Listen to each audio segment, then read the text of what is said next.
things that we can utilize in this quadrant. We can use land trusts, and I'll explain that a little bit later, how a land trust could come into play for you, or possibly a solo 401k. These are things that we use. So in the personal quadrant, we're going to use land trust, living trust, solo 401k. Those are the three entities we will focus on for protecting these types of assets. That's it. Quite frankly, many of them are just going to be in your own name. There's nothing we can do for that because it's personal in nature. But there's a few tweaks we can make, and I'm going to show you that, especially with your personal residence. At about 11:45 today, I'm going to give you a strategy on how to protect your personal residence, that equity you have in your property, and how important it is that you utilize the strategy I'm going to be sharing with you, because it could mean the difference between someone getting a judgment against you and taking your house versus getting a judgment against you and not being able to collect on anything. And it's the one area that everyone recognizes is a potential problem. That is, it's exposed, but no one knows how to fix it. We're going to show you how to fix that. All right. The passive side, no risk quadrant, quadrant number 2 over here. So in quadrant number 2, these are assets that do not create risk for you, but you hold them for investment.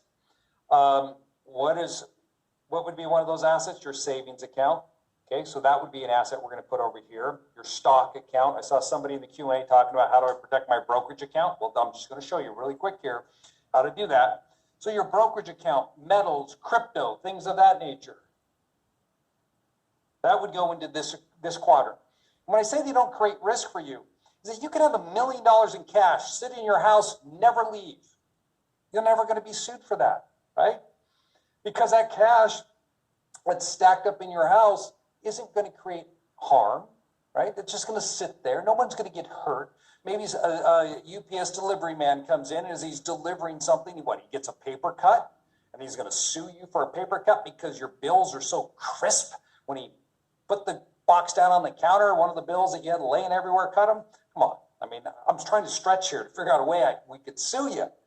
So there's no liability there with these types of investments. How about loans? Maybe you're into real estate and you like doing private money loans. So you put a loan there. No liability for that. Or maybe you invest in syndications.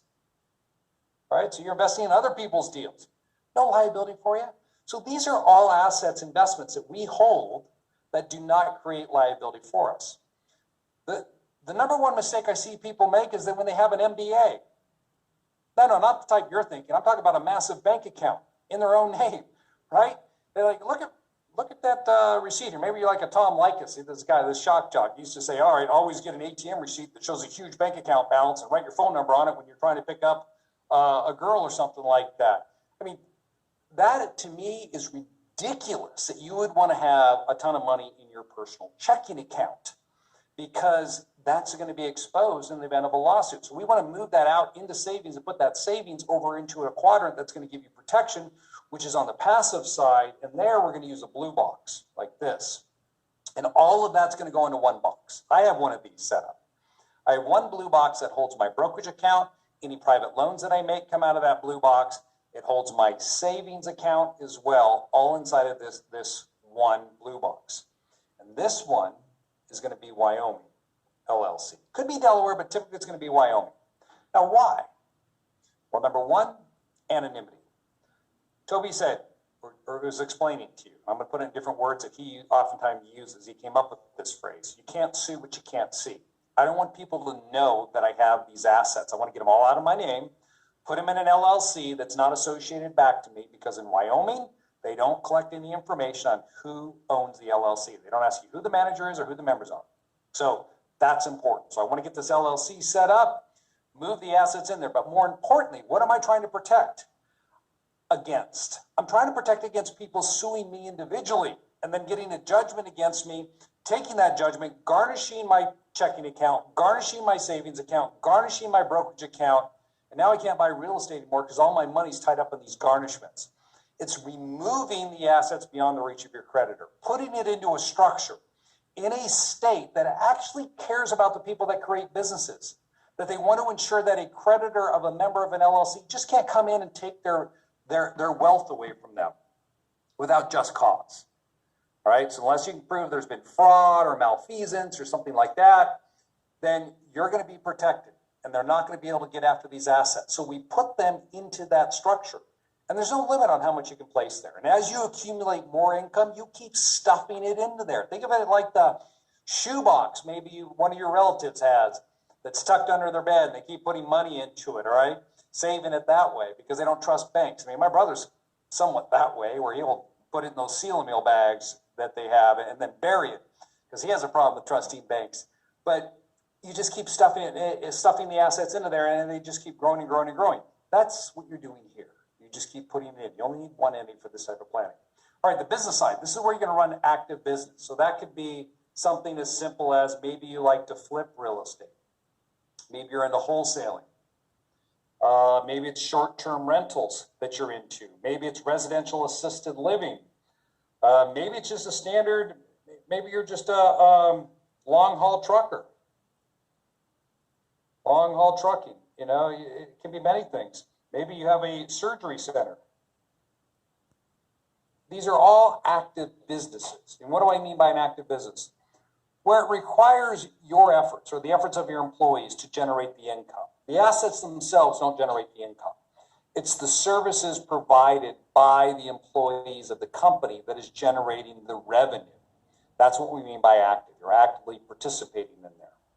And so on the business side, our concerns are obviously going to be different than the no-risk investment side up here. Here, we are concerned about liability, but it's also taxation. Okay, how that income hits our 1040. That's critical in this quadrant. I already gave you an example of that new business startup using a C corporation to keep all of that off their personal 1040 because a C corporation is in its own tax bracket. So you could lose a ton of money in that C corp and none of it's going to flow down onto your 1040. That's why we made that recommendation to that person with that new startup, because I don't want their 1040 to get polluted by losses for a new business startup, because that pollution is going to prevent them from getting their loans. So here we're focusing on, how do I still look good to lenders? How do I have to take that income? What don't I want the lender to see? That's where you're going to have the control. And so often what we like to do here is we like to use an entity for all this business activity, and it could be a few of these, depending on the types of businesses you're engaged in. This is going to be a corporation or an LLC. And my preference, 85 to 90% of the time, is going to be a C corporation. So you have complete control over your income.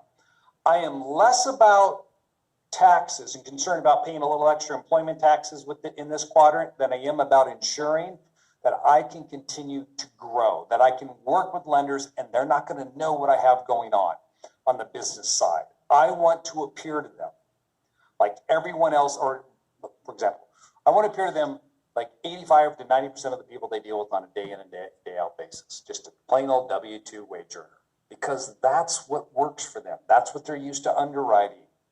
And so why change things? Why make it more difficult for the underwriter?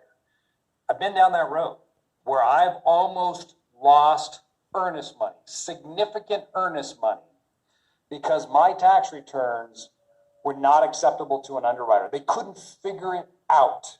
And money had gone hard, and I waived financing contingencies to get deals done, and it came right down to the wire. And so when you're thinking about borrowing and building your portfolio, my recommendation to you is that you establish a relationship with a community lender. I use First Citizens Bank here in Washington. Business Bank in Nevada is one we use in Nevada. Toby's cultivated for us.